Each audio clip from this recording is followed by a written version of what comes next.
我要当赛亚人，因为我的战斗力有53万啊！核电子收集器，这是可以实现的。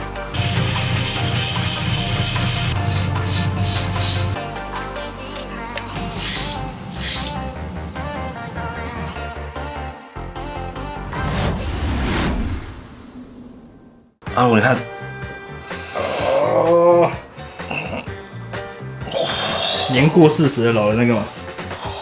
哎呦哎，我刚从成吉思汗回来，阿老干嘛？我终于想起来了，我要当赛亚人，所以我要练壮一点。没有错，我们今天就要来跟大家一起分享《七龙珠》这件作品。那最近呢，我从1到42集漫画，再一次把它回味一下，我终于想起来啊，我曾经是这么狂热的爱这个《七龙珠》这个作品。那一直到最近，我们突然接收到鸟山明老师去天上的消息，非常震惊，非常错愕，然后让我们也想起了小时候自己国小大概4、5年级、5、6年级那时候看这个《七龙珠》，然后很多的回忆。所以呢，我们今天就好好的来分享这件作品给大家。我印象比较深刻的就是悟空那前有一件衣服，加一加要100公斤，所以我也去买过一些戴在手上的、戴在腿上的，就觉得自己只要把那些东西脱下来以后，一跳就可以跳到2楼了。那结果有用吗？结果我又从2楼跳下去，我不是从1楼跳上2楼，我是跑到2楼以后跳下去，以为自己是赛亚人。然后我们那时候在玩一个很恐怖的游戏，叫什么你知道吗？红绿灯。那有什么好恐怖的？就是喊红，你就不能抓我嘛。对啊。我喊绿，鬼就会抓我嘛。那我快被鬼抓到，我是最后一个不能喊，对不对？对啊。我就从2楼跳下去，然后跳下去的时候，我还有在空中回头，国小哦。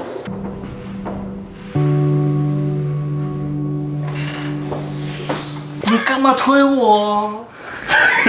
然后脚就断了，结果我那个朋友被主任骂得要死，又被家长骂得要死。其实他没有推我，我跟你道歉。那还有什么呢？就是我们曾经以为啊，自己只要一直站在那里，然后头发就会翘起来，变成金色的。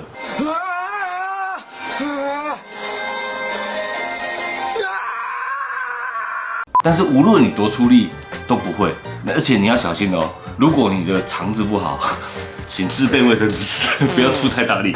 好，最后一个最狂的事是什么？你知道吗？我有一个麻吉啊，他发明一个东西哈，他说他戴在手上是什么呢？核电子收集器，就是电离子收集器。他要把很多电的离子收集在这个手上，形成一颗球，然后就可以使出螺旋丸。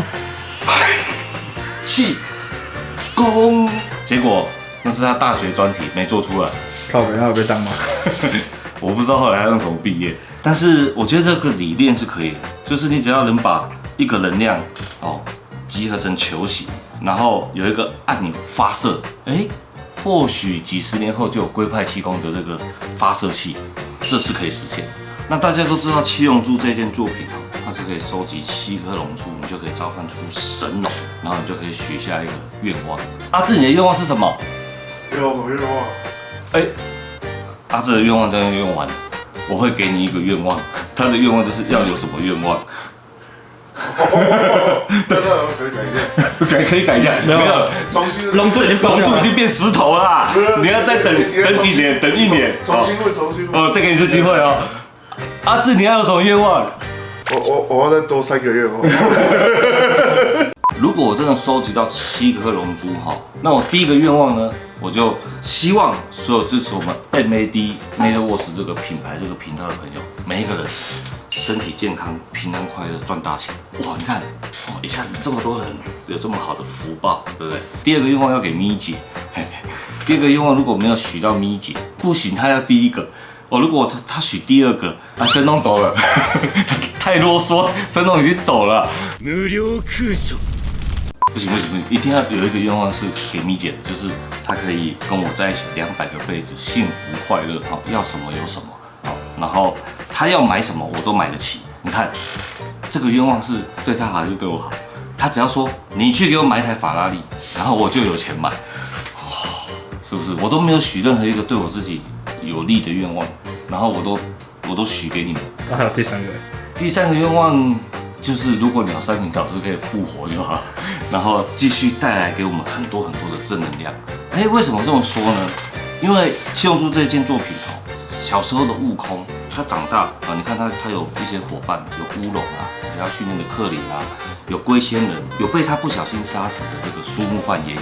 他这一路这样长大的过程，他经历了很多的这个淬炼，他从一个小朋友，然后慢慢的成长，变成一个非常茁壮，武功非常高强，但是他的心地永远非常的善良。那他的老婆琪琪，小时候就可以跟他一起做这个筋斗云，就代表他们两个都是很善良的。而且小朋友我们看这个故事，我们就觉得，做人要怎么样，心地善良，不然你就会做不上这个筋斗云会掉下来。所以从小呢，他就告诉我们，做人要善良。那第二件事情呢，就是，我们要不断的战斗。我们不管在自己的事业上、自己的喜好上，或者是自己的人生，我们会遇到很多的困难。他遇到很多很厉害的敌人啊。一开始，你看像前面天津饭，在更早乌龙也跟他打过啊，克林也跟他打过啊，然后再来呢，他又打到比克大魔王啊，比克大魔王打完，他又打比克，中间还有很多那个 RNR， 就是那个红领巾集团，那他不断的遇到更厉害的敌人，但是他没有因为这样就挫折，他选择了训练自己，让自己更强壮。那有一次他不是爬到那个什么塔，凯里塔，好像在骂脏话，然后他打陶白白。打输嘛，对不对？输了就输了，那输了躺起来再去训练，然后就打赢了。就是要有他这种乐观面对敌人的这种精神。那你看他打达尔的时候，打不赢呢。他第一次打达尔就被达尔快打死了。结果呢，人家也是去训练。所以鸟山明老师透过这个七龙珠的作品告诉我们：你面对敌人，面对困难，你要坚强的去训练自己。你看，都是正能量。如果各位你到现在都还没有看过《七龙珠》这部作品，我建议你从它的第1集第1部可以慢慢的看，因为这个看几次都看不腻。可是我们频道很少拍七龙珠我们频道之前有拍一个超蓝的悟空嘛，然后我自己有染过头发，想要抓那个赛亚的头发，然后就是抓不翘，因为这个 FRS 有一个比较大的问题，就是它的这个可动，很多人不喜欢它这个关节。我以前也不能接受，但是这一次我找到了一些方式跟大家分享，怎么涂装这种作品，然后让它看起来还是很漂亮。而且我跟你们说，你们不要以为我对这个七龙珠的这个记忆是国小看完这一套，不是，我的记忆都是来自于哪里，你知道吗？什么？用不完的毛巾？对，你看，克林、布马跟小悟饭，我这些毛巾都用不完。要不然今天就来送毛巾啊？又是克林，然后又是悟饭，不然这样子啊，我们来送毛巾好。但是有一个东西我竟然不知道这个东西如果阿志知道就厉害了。阿志这是什么？是不是那个？那你七龙珠迷？我们观众，如果你知道，如果你知道，我们这有3条，我们再送你一包沙子，这3条就送给粉丝。你到底知不知道？还看人家中文呢？这个会是那个他这里写佛利萨军团的，对，所以它是什么？应该是那个思考课上面那个它是文字会跳出来，是不是这个？应该有点像，有点印象。有可能哦。反正我们等一下会公布正确答案。好，现在公布。如果你中了前面3个，我们首播中的这3个来领奖。除了毛巾的。那我这辈子有用不完的资料夹，我们公司谁敢去买资料夹就完蛋了，我跟你讲。但是那个不是资料夹对，这个不是，这个是鸟山明老师他很喜欢的一个主图，因为那时候鸟山明老师他生小孩嘛，然后他也画悟空生小孩，所以每一次我记忆不见的时候啊，因为我家太多这种东西了，我就会靠着这些东西，又回想起原来那一段在演什么。你看他为什么会变成青蛙，你们记得吗？好啦，毕竟我们这里是模型频道，我们就来看看这个角色有什么精彩的演出、精彩的表现，然后来跟大家一起无限的回顾这个七龙珠，让鸟山明老师永远在我们的心中。那这一次呢，我就准备了几盒模型。好，哇，看了这超多的，这里还有哇塞，这里你看，还有，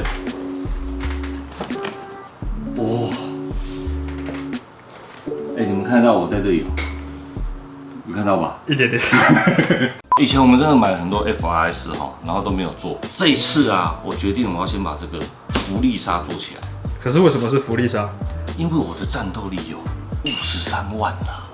没有，我会开始出来就是碾杀所有的人的存在。因为我觉得弗利莎很可爱，就是他讲话的声音很尖锐，然后呢，他讲话都很有礼貌。我是听人家说他讲话都用敬语，所以我觉得他的造型、他的颜色都是一个非常吸引我的角色。而且他不是一直坐在那个飞船里面嘛？我们咪姐就说他是脚受伤嘛，所以他一直坐在那里面。你看他就是可以飞，而且他飞得比飞船还快，但是他就喜欢做很多很奇妙的事情。有时候有一点这个损人不利己都没关系，我觉得他很符合我的个性，所以我蛮喜欢他的。好，那我们接下来就马上先做这个套件介绍。那我们现在就来看看这个绝版的套件内容物有什么吧。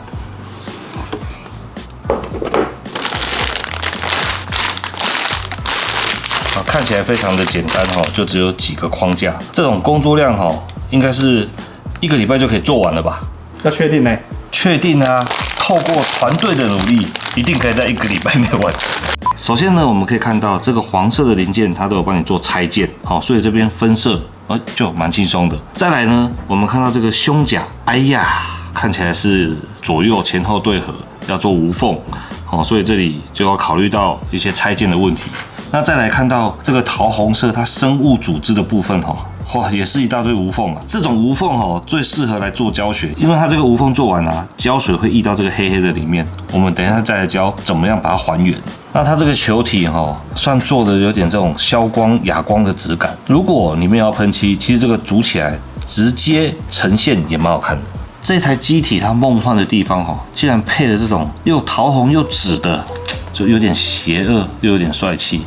那这边又是这种淡蓝色，粉粉的，又有少女的心。你们看这个是驾驶舱内部是没有什么细节的，所以如果你要画刻度的话，可能要自己刻线。不过它仪表板还是算挺用心的帮你做了分件。如果你会改灯，刚刚的那个仪表板都是可以发亮的。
まで逃げ回っているつもりです？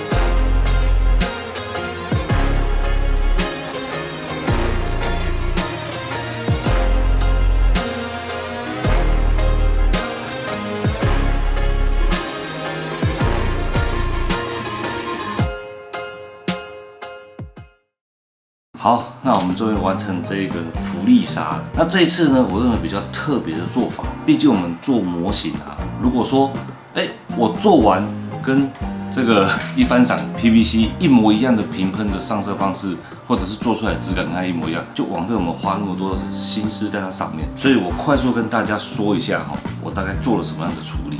首先呢，是这个福利沙头上这个蓝紫色的这个部分哈，它看起来不是一般的亮光。我在最前面哈，它打了一个高光，无论你在什么样的角度、什么样的光源哈，它都有一点这个反射。那它的白色的部分呢，我就做了一点基础的阴影。可是呢，跟它手甲的这个盔甲，我有把它做一点点这个区别。虽然我不太确定那个应该是盔甲的部分吧。然后肩膀的这个战甲哈，我也做了一些这个旧化拍打的部分。比较特别的就是我在这个尾巴、手脚，它这个就是有点红红，这算什么啊？桃红啊，反正就是一个很诡异的颜色。我在这个颜色里面又加了一点点蓝紫色，又加了一点点白色，所以涂装出了一种什么感觉，你知道吗？有这种感觉。对，有一种这个东西怎么会这个样子？但是我就觉得，它就是有点邪气这样，但是我又觉得它有点可爱。那再来，它的这个太空船的部分，我做了相当多的处理哦。一开始我只是把它做这个高光跟阴影的配置，就觉得好像还不够，然后我就追加了这个岩石发胶掉漆法。我们先喷了发胶，把盐撒上去，然后再去做这个光影堆叠。堆叠完以后呢，再把盐剥掉。有没有？它就会有很多这种不同的这种掉漆的感觉。那以往我们就不敢做那么强烈，所以我们的作品一直很保守。那这次我就做一点大胆一点突破，那边缘做一点点银色的掉漆。那尤其是黄色的部分啊，黄色的部分除了你可以看到有高光阴影以外，它有不同时间点。例如说，我今天飞到这个地方，它的灰尘是灰色，所以它有一点点灰色的 wash。但是呢，它有一些东西是从上面黑黑的地方流下来，然后流下来以后，深褐色的脏污慢慢的淡下来，它有一点点掉漆，然后到最下面喷嘴的部分，你看，它也是因为掉漆，所以颜色不一样。我们就可以借由制作这种不同的主题，然后去享受不同的这个模型制成带来的一些乐趣。因为以往我们做钢弹，舍不得把这些东西都勾上去。但是这个太空飞船它飞，总是风吹日晒雨淋，它就是应该会有点旧嘛。那你看这个人就比较新一点点嘛，就代表说，这个一直重复使用。这个福利沙战斗完，我没有洗澡，所以还是干净的。但是它的盔甲没有洗，所以盔甲可能脏一点。可是呢，我们又帮福利沙大人的它的战斗服，做一点点抛光，做一点点打蜡，所以就可以玩很多种质感。好，那模型的制作我们就介绍到这边。那这一次啊，算是我们这个 MAD 七龙珠的一个序章。你看，我们准备了很多，不管是它的这个抽到的一番赏，或者是这个 PVC 的公仔，或者是说这边，我们这里有很多的这个 Figure Rise Standard FRS 系列的。当然这个布洛利不是，这个部分也不是，都会借由我们做一些不同的处理来呈现每一只角色它的一个特色。例如说赛鲁，我们可能让他的这个头做一点侵蚀的质感。每一个角色我们都给他不同的涂装，享受一下制作模型的乐趣。好，那这个系列呢，非常的多，希望各位朋友可以多多支持我们七龙珠的系列。那无论你支不支持，我也是要继续做下去。那你有看到我们的这个背景？最近因为地震啊，然后我们已经不敢把很多这种别人的模型作品摆出来，那我们就摆很多的七龙珠的收藏。这个我自己涂的，所以它掉下来我比较不心疼，我 OK 啦。好，那这一集的节目就到这边。喜欢我们节目，请帮我们订阅、分享、开启小铃铛，还有按赞哦，谢谢，拜拜。节目的最后呢，我们提醒大家，戏的 Freedom 剧场版的包场活动呢，我们确定要举办，是在5月4号下周六的台中场次。听清楚哦，5月4号台中场下午2点到3点的区间，我们跟立福、还有苏菲亚、还有那个信哥啊一起办这个活动。那大家千万看清楚场次再报名再缴费。不要这个缴费，然后又要退费，然后不要报了又看错时间，报了又说没时间，这样都会造成呢他们帮我们协助这个困难，因为他们帮我们收钱啊，帮我们把整个表单做得很完善，然后收费系统。那这一场活动呢是没有盈利性质的，那大家就带着喜欢的模型啊去参加这个电影。那我也会带这个拉克斯 A 赏的拉克斯，然后当天询问这个一起包场的朋友一个问题，然后送给大家。所以想去看这个戏的 Freedom 剧场版包场活动的朋友，赶快包起来，名额有限，来。